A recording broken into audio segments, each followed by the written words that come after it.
The call to pastoral ministry is a sacred calling. The work is wrought with many blessings, joys, and victories, but along with these come trials and obstacles and challenges. Believe it or not, pastors are human too. They're subject to the same stresses, fears, hopes, challenges, and needs that their own parishioners face. Often a pastor does not have the necessary outlet to unload those burdens, and this makes the role of the ministerial director a necessary one. For many years, the Texaco Conference has had ministerial directors that doubled their responsibilities with pastoring a church or some other conference department that divided their time. Earlier in 2022, the Southwestern Union has emphasized the importance of this ministry to the conferences. Now, up to this point, Texaco had been without a ministerial director for about a year and a half.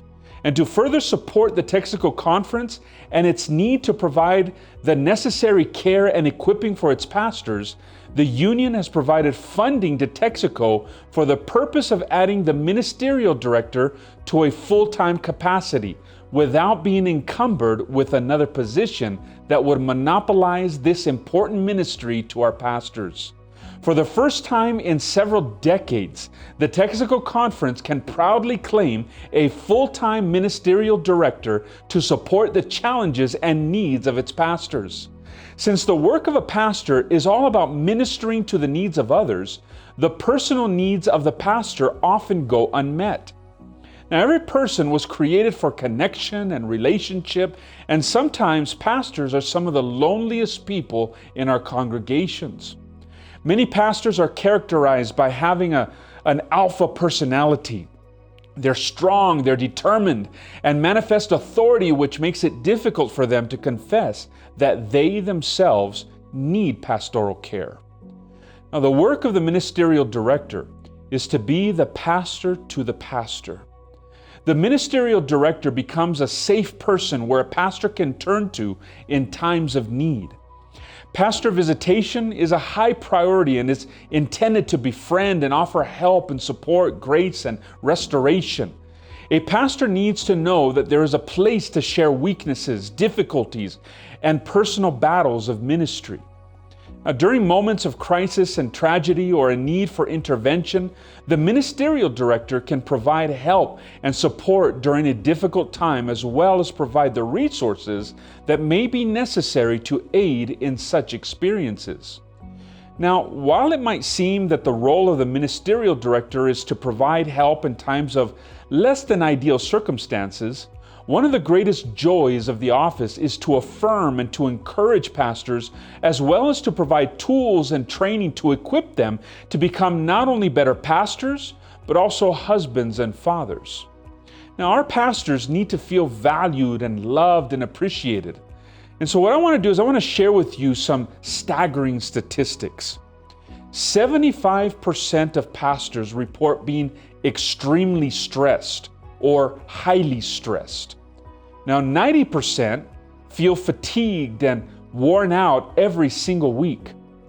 91% have experienced some form of burnout in ministry, and even 18% say that they are fried to a crisp right now.